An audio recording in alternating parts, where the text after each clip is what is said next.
Crna hronika predstavlja još jednu borilačku veštinu sa ciljem da deca i omladina što više vremena provode na sportskim treninzima i u zdravoj sredini.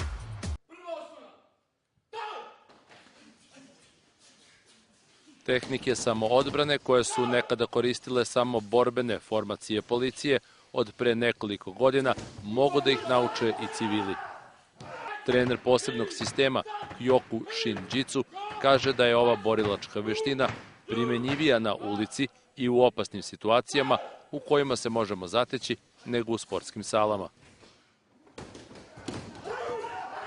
Vi nemate parternu borbu zastupljenu na ulici, tako da je mi u principu iz tog razloga ne primenjujemo. Udarne površine gde mi gađamo su praktično, ove završni udarci su svaki predviđen za smrtonosno delovanje, tako da oni moraju biti konstantno pod koncentracijom adekvatnom za rad na samom treningu.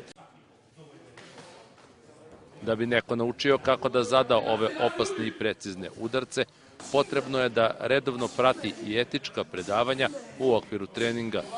Koliko uspeha imaju srpski Kyoku Shinjitsu majstori, govori podatak da su njih 10 bili na specijalnoj obuci u Shaolinskom manastiru.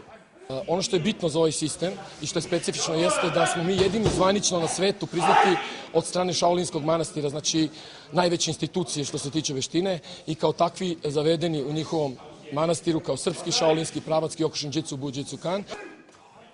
Iako udarci i treninzi deluju veoma naporno i da je za njih potrebna izuzetna snaga, treneri kažu da imaju i program koji je prilagodljiv ženskom svetu.